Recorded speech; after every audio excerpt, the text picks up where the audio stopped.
How can that be? You know, when most people are the victims of unjust power.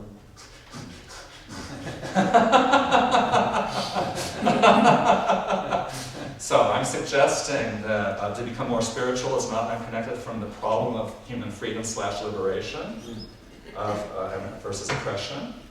And what does that mean? All that. These are all tied into these big themes. Why then be psychoanalytic? And going through the historical developments of why that is developing they call it a science of mind. It's not really, you know, a science in the more common sense of that word, but not merely a potpourri of mere opinion either. How do you do that is also a question of early psychoanalysts. How do you know the difference between people just acting out their own personal business and stuff that has some further relevance than that? By relevance, I don't mean people co-conspiring with covert agendas with each other to pretend like it looks like something, like the fucking Catholic Church, to take a bad example right off the bat, of a lot of fools and idiots, or things called governments. The people that get together, they act like pompous fools. They think they're big cheeses and they're really power mongers. It's terrible stuff. Because we, the hoi polloi, don't exist at that level of function. We are cleaned of all contact with that level of reality. We only left it to dregs of this kind of system. I hope someday humanity will overthrow this. And in my opinion, the only practical way to do it is through self-psychological development. Self-psychological, and the development of one's self-psychological awareness and engagement, and all the ways, the forms of psychology that developed in the last 120 years or so, and all the different, which are outgrowths of earlier philosophical and spiritual developments, are all attempts to get more at this. That's why they've developed.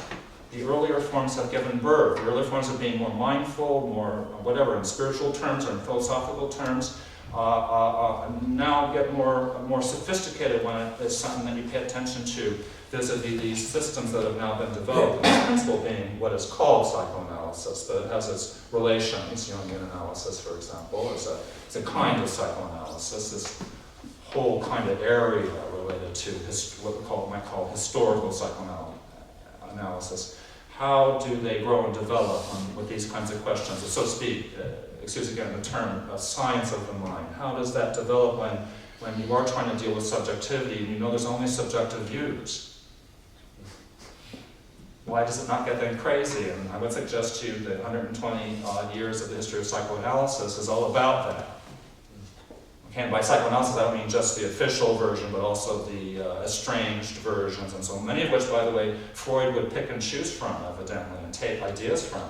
And he'd on the surface say, "Fuck you, asshole, for competing with me," and on the other hand, he'd say, "Ooh, I'll pick and cherry pick the nicest parts," all kinds of basics of what, he'd keep changing his ideas, and what would become parts of his stuff were often originally criticisms of the earlier views, and he'd often leave his own followers in the dust, evidently.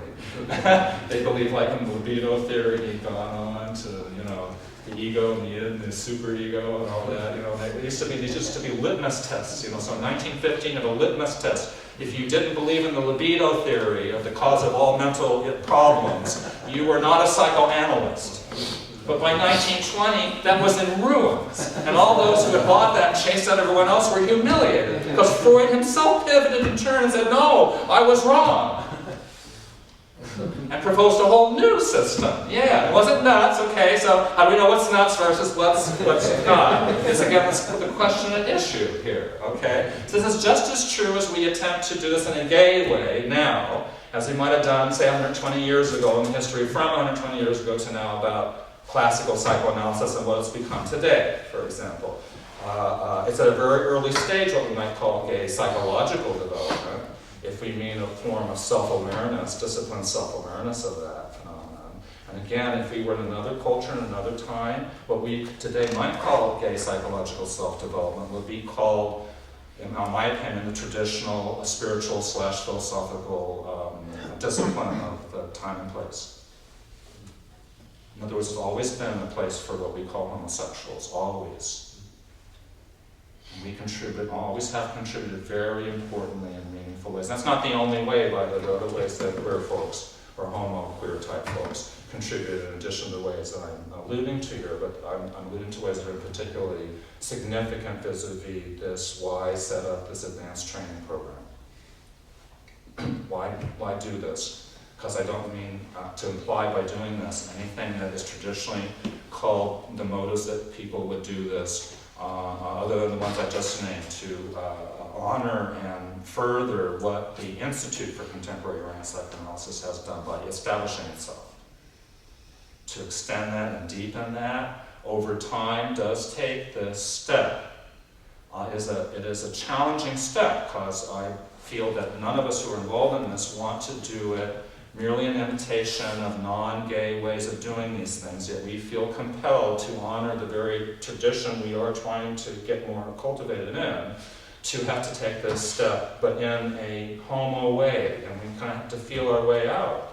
So in some aspects it looks fairly like traditional forms of things to do, and in other aspects it's not, as the way we're kind of working with the material so far. But it's all experimental, to let you know, as we get more into presenting the stuff this evening. We're going to share with you 3 of the documents we've developed for the advanced training program. Next month we'll share another one of the documents.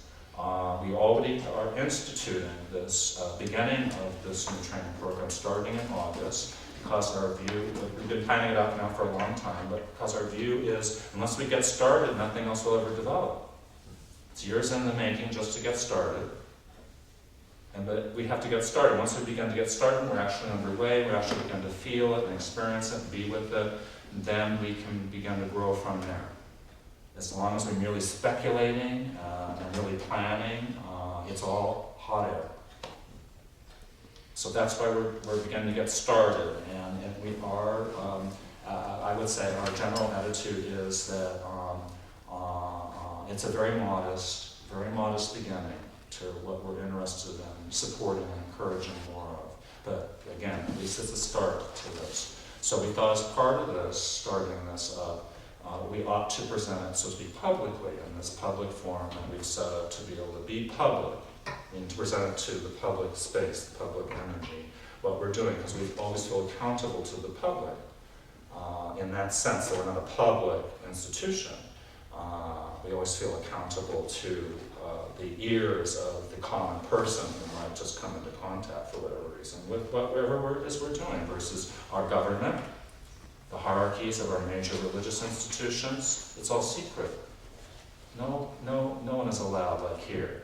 We share the documents with you. Though, you know, we know that most of you are very familiar with what we're doing anyway.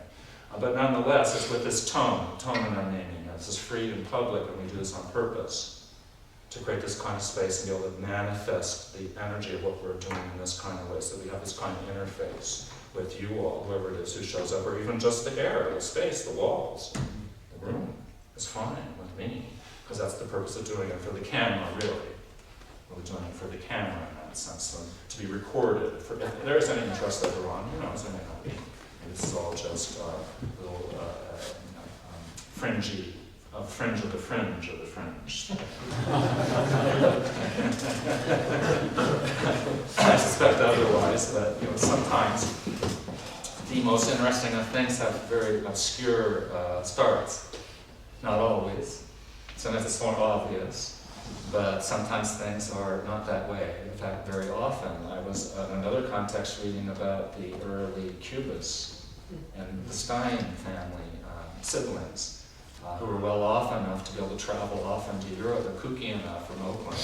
They were kooky enough to be interested in this weird new art of the time. And they loved to collect these weird paintings, and there were never very many characters involved in that scene at that time. It was a pretty small group of folks. Now, right, we know names like Picasso and so on, but not so back then. Maybe not quite as tiny as here, but after all, no one said they were homosexual, and they certainly did not say it was a homosexual scene. If they did, all of the people we think of would have fled. Not because they weren't homosexual, but they don't want to be caught. That Harry Picasso, don't tell anyone, that little crab. I'm not saying he wasn't very straight. You can't, it's cruel to a man like that to say merely that he was straight. His sexuality was I don't sound like, please don't mistake me as praising a straight man here, but it was actually a macho pig like him. He was is way too sexual to merely be what we call straight. They don't describe these things to other people, normally we're to fit in the little slots. It's not that way. People aren't actually like that, as you may well know if you're a person yourself. Who knows these days? Whoa, so under these conditions, how then do we deepen a serious development of the meaningfulness of, let's call it, in this sense, being gay or being lesbianic in the sense of identifying with same-sex desires, having such a meaning, such a value, it cannot be discounted, yet we are in the time and place in which we experience that pull and that meaningfulness. And I'm suggesting this is a time not irrelevant to same-sex desire in a meaningful department, that individualities come to the fore. The interior development of individuality has been historical momentum now for many centuries in what we might call Western cultural momentum. Even though it has been always at every step of the way, as you may well know, those of you who might be familiar with this history, every step of the way has been fought by the powers that be, who do not wish greater empowerment of individuality, because as we well know, the interests of the individual will conflict with the power of the interests of unjust power, which requires the consent of the victim to really operate, though one is tricked or browbeaten or manipulated into such consent, no matter. As I described before, everything is, all humans cooperate to create unjust power, not just the master, so-called masters of it. There's a bunch of victims, I would argue. For example, our own parents, my own parents, there's a bunch of victims, they're pigs themselves. That's the way the system works. That's what gives it this amazing, remarkable elasticity and imperviousness to any effects of alteration other than, as you see, through the way I just named, through this great, long historical struggle to really grant the interiority of individuality, the validity of this meaningfulness that stands as its own truth. Now, I would suggest to you that the nature of subjectivity is that, but by the virtue of how children are handled, meaning only in terms of projections of the parents and experience, the children from the beginning of, I would suggest, time and space in human life are not treated as their own way of being valid, because that's not seen by parents to be that way. It's not seen by other animals to be that way. This is a new human phenomenon, I want to suggest that humans have not grasped yet. Okay, I'm talking about self-reflection. It's so new. An evolution, if you look at normal evolution at the time of the hills behind me, or the Hollywood Hills, millions and millions of years, just the stupid little hills. Millions and millions of years. The trees, the animals that live in them, evolving for millions of years. I'm talking about what's changes here we're dealing with on a human scale, which is now symbolic evolution rather than literal evolution, is like lightning speed. It's remarkable, but nonetheless, in our time and place, which is that time and place, it doesn't seem like lightning speed. It's quite daunting. It's quite challenging and daunting. This whole question, will we wind up snuffing the life of our Earth? Humans, I mean, or will we figure this out? It's a real touch and go number these days. For those of you who are of ecology, modern ecology and so on, the way things look, it's not very cheery on the level I'm referencing. In terms of this question, I'm again directly tying in the crisis of the ecology of the Earth and human beings with this problem of the human shadow, that is, again, the problem of self-reflection. Okay, because anyone, if you're aware, become aware of yourself. I become aware of myself. Boom, right away, as Jung describes, one is encountered by one's shadow, meaning one sense of inferiority, one sense of self-doubt, one sense of self-attack, one self-criticism, self-evidence, because that's how the criticism comes. It doesn't come as something that seems so terrible in the wrong sense, but in the right sense, It's getting at one where one is vulnerable, where one is ashamed, where one does feel guilty, where one does feel crappy and miserable, because, of course, ultimately, one was treated that way.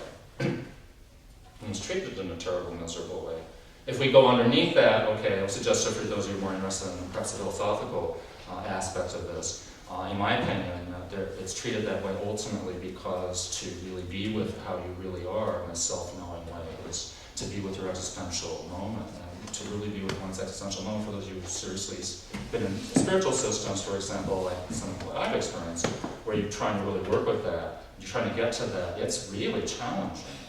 And I don't mean just challenging because you get distracted. I mean, if you really get to this moment of pure beingness itself, it's terrifying.